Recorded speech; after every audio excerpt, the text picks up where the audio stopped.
सच परमेष्टि भगवान की जगत पूज्याचार्य भगवंत गुरुदेव विद्यासागर जी मुनि महाराज की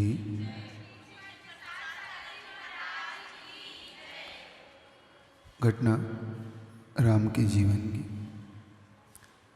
दो हमारे पास राम है, एक जीवंत राम हमारे हैं जिनको हम आचार्य भगवान के नाम से जानते हैं, और एक वो राम जो महापुरुष के राम के नाम से जाने जाते हैं, मर्यादा पुरुषोत्तम राम के नाम से जाने जाते हैं, जिनका जन्म उस अयोध्या नगरी में राजा दशरथ के घर हुआ। आज उनके जीवन को लेकर थोड़ा सा चर्चा का आपके सामने रख रहा हूँ। अवसर है इस नव दुर्गा का, शक्ति का प्रदर्शन माना जाता है, शक्ति का प्रतीक माना जाता है। इसी अवसर पे एक ऐसा प्रसंग आपके सामने रख रहा हूँ जिस प्रसंग को लेके जैन दर्शन क्या सोचता है। क्या राम ने उस धनुष को तोड़ा था जो कभी किसी भगवान के द्वारा या देवों के द्वारा प्रदत्त था? क्या वो धनुष किससे प्राप्त हुआ था? इस विषय को समझने का पुरुषार्थ करना। क्या कोई ऐसा भी भगवान हो सकता है जो किसी को धनुष दे और वो टूट जाए? ये सब चीज को आज समझने का आज पुरुषार्थ करते हैं राम के प्रसंग से। कल हमने ये देखने का पुरुषार्थ किया था कि जनक, और जब जनक की पुत्री सीता का जन्म हुआ तो जनक की पुत्री सीता को देने का जब विचार जनक के मन में आया कि मैं राम के लिए दूं, उसी समय ये विचार भावमंडल के मन में आया कि सीता से मेरा विवाह हो, क्योंकि नारद इसमें बड़ी भूमिका निभा रहे थे।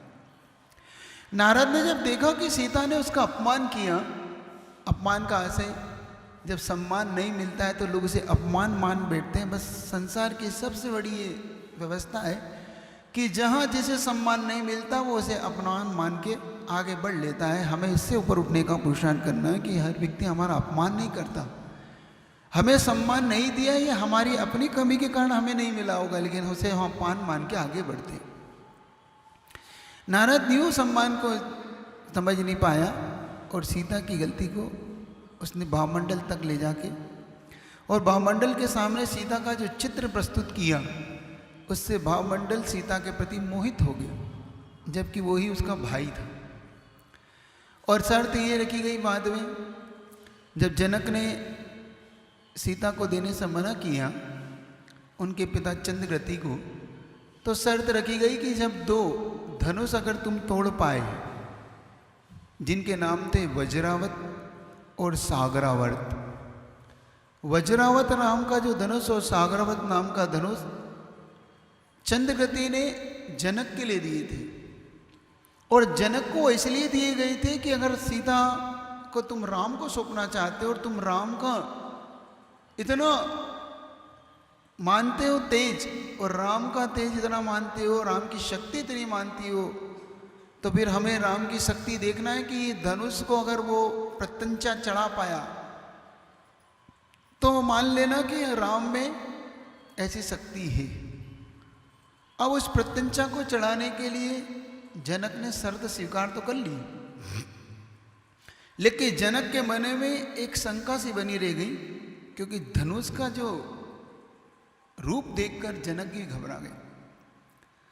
जनक देखते हैं कि उस पर हजारों सर्प जिसकी रक्षा कर रहे हैं, मतलब जिसकी देवता हजारों लोग जिस धनुष की रक्षा कर रहे हैं, फण फैलाए सर्प उनकी मणियों से देखकर लगता है कि कौन इनके पास जाएगा, क्या राम इस धनुष को तोड़ पाएंगे? और इस बात को लेके संकित हो गए थे कि अगर ऐसा हुआ और अगर नहीं कर पाए राम तो ये फिर सीता हमारे हाथ से, ये सबसे बड़ी उनके मन में शंका। और जनक जब घर पहुंचे, उन धनुषों को बाहर महल के बाहर स्थापित करवा के आ गए। एक घटना वैष्णव दर्शन में मिलती है कि सीता ने उन धनुषों को ऐसे उठा के, एक हाथ से उठा के एक तरफ, उल्टे हाथ से उठा के रख दिए। ये उनकी शक्ति का एक प्रदर्शन वहां पे बताया गया कि शक्ति भी ऐसी सीता में शक्ति थी। जब ऐसी शक्ति थी तो क्या रावण उसका हरण कर सकता था? एक प्रश्न ये भी उठती है, लेकिन वहाँ पे उन्होंने इस दर्शन को ये बताया ना कि राम एक प्रकार की वो लीला कर रहे हैं, क्योंकि उनके दर्शन में भगवान का अवतार माना गया। और जैन दर्शन अवतारवाद को नहीं मान के, जैन दर्शन मानता है कि महापुरुष जब आते हैं तो अपनी सद्भावनाओं से, अपने अच्छे विचारों से संसार को कुछ ना कुछ अच्छा देते हैं और अंत में मुक्ति को प्राप्त करते हैं। ये जैन दर्शन की अपनी फिलोसफी है, इतना इतिहास है। और जब जनक घर पहुंचे तो उस दिन बड़ा चिंतित थे जनक, और उनकी चिंता को देख के उनकी पत्नी पूछती है विदेहा, क्या बात है, आप किसकी चिंता में आज चिंतित हैं? किसी अन्य की चिंता हो आपके मन में तो आप मुझे बताएं, मैं उसे आपको लाके दूंगी। महिलाओं के मन में थोड़ी सी भी अगर शंका उत्पन्न हो जाए तो दृष्टि सीधी, अगर थोड़ा सा भी पुरुष चिंतित है तो उनकी दृष्टि सीधी हो जाती है कि कोई इनके जीवन में कोई महिला प्रवेश तो नहीं कर गई। और ये राजाओं में होता था, क्योंकि राजा बहुत पत्नी वाले होते थे, बहुपत्नी उनकी होती थी। तो उन्होंने कहा कि अगर ऐसी चिंता, तो जनक कहता है तुम्हें और कुछ नहीं सूझता, इसके अलावा भी कोई चिंताएं होती हैं, तो क्या चिंता है आपके मन में? तो बताता है कि तुम्हें पता है कि मैंने राम को देने के लिए सीता का तय किया है, लेकिन वो सीता को पाने के लिए और कोई विद्याधर भी तैयार है। अगर हमें उसे देना होगा तो उसकी एक शर्त है कि ये दो धनुष दिए, वज्रावत और सागरावत, इन दोनों धनुष पे अगर राम प्रत्यंचा चढ़ा पाए तो राम को मिलेगी, वरना राम को सीता नहीं मिलेगी, ये हरण हो जाएगा। और मुझे चिंता का विषय ये है कि उस धनुष को देखकर मुझे लगता नहीं कि कोई इसको छू भी पाएगा। तो वो कहती विदेहा, चिंता मत करो, मुझे राम की शक्ति पे पूरा विश्वास है, और महापुरुष अपनी शक्ति से विशेष तौर से कुछ ना कुछ अच्छा। अब जनक के मन में चिंता वो सताती रहती है, और वो स्वयंवर की घोषणा करते हैं, और स्वयंवर में शर्त रखते हैं। बड़े बड़े दूर दूर देश से राजा राजकुमार सब कुछ आते हैं, और जब राजकुमार आके वहाँ बैठते हैं तो एक बूढ़ी, जिसको कंचुकी बोलते हैं भाषा में, आगम की भाषा में, शास्त्रों की भाषा में, एक बुजुर्ग महिला पूरा परिचय देती है एक एक राजकुमारों का, कि ये वहाँ के राजा है, ये वहाँ के राजा है, ये वहाँ के राजा है। फिर राम का परिचय इत्यादि सब देती। अंत में जनक शर्त बोलते हैं कि स्वयंवर की शर्त ये है कि सीता उसे दी जाएगी जो इन दोनों धनुषों पे प्रत्यंचा चढ़ा लेगा। तो कुछ राजकुमार अपनी उसमें, जैसे तुम्हारे शब्द में बोलो हेकड़ी बोलते ना, हेकड़ी जानते हो कि नहीं? अकड़ के, थोड़ी अकड़, शक्ति का प्रदर्शन। तो शक्ति के प्रदर्शन से वो जब वहाँ पहुँचे तो देखते ही उन्होंने पीछे पैर खींच लिया।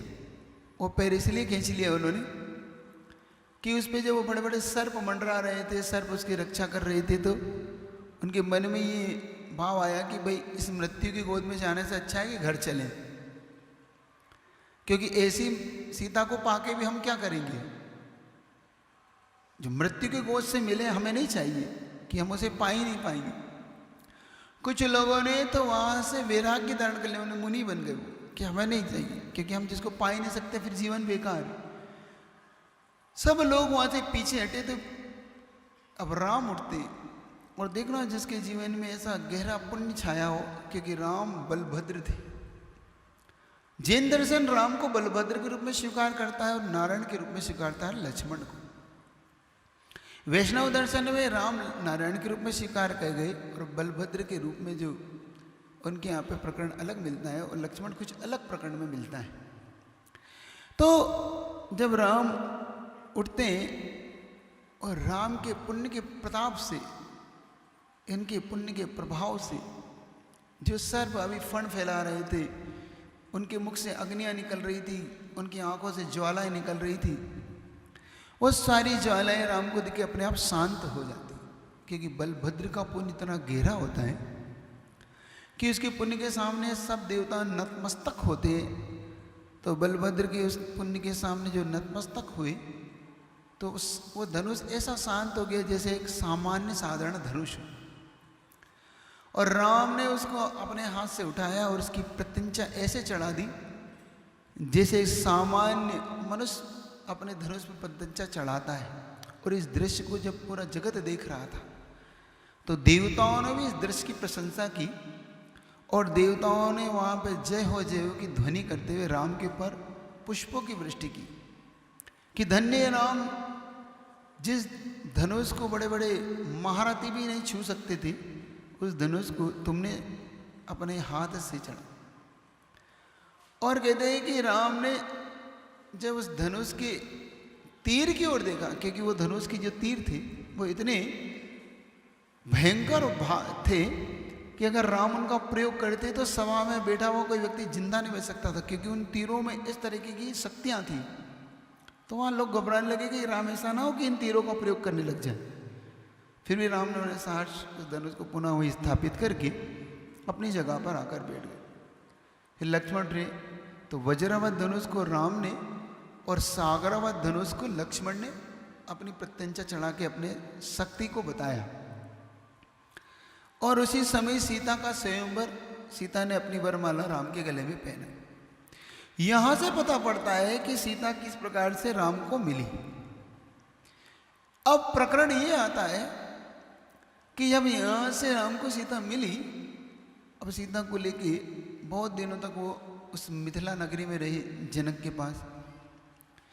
अयोध्या में जब खबर मिली कि राम ने पूर्ण रूप से उसको जीत लिया, वरमाला पहना के सीता को मिल गई, लेकिन संयोग की बात थी कि वहां पर भरत और शत्रुघ्न ये सब भी आए हुए थे। तो भरत के मन में एक शंका उठ उठी कि इन दोनों भाइयों का पुण्य कितना गहरा है। देखो इन्हें सब चीज सहज उपलब्ध होती है, मुझे तो इससे अच्छा है तो मुझे दीक्षा लेना चाहिए। जब उसके मन में ये भाव उठने लगा तो कैकेयी के उसके मन को भाप गया, क्योंकि कैकेयी के पास कुछ ऐसी विद्याएं थी कि सामने वाले के मन की बातों को भाप लेती थी। तो कैकेयी ने उसकी मन को बातों को जब जाना तो कैकेयी दशरथ से कही थी कि सुनो, मुझे लग रहा है कि भरत के मन में कुछ उथल पुथल मचा हुआ है, अशांति सी मची हुई है, और कहीं ऐसा ना हो कि भरत दीक्षा को प्राप्त हो जाए। तो मेरा कहना है कि आप कनक की पुत्री से दिला दो। जनक की पुत्री तो राम को मिल गई, तो कनक की पुत्री का विवाह इससे करा दो। तो दशरथ कहते कि हाँ ठीक है, और सीधा जनक से कहते हैं कि तुम्हारी एक पुत्री तो हमारे एक पुत्र को मिल गई, तो क्यों ना तुम भरत की शादी इससे कर दो। तो सहर्ष स्वीकार कर लेता है कि इतना बड़ा अगर राज्य का स्वामी है तो भाई तो उसका ही है, राम का ही। और राम के भरत की शादी उस कनक की पुत्री से कर दी गई। इस प्रकार भरत को शांत कराया गया।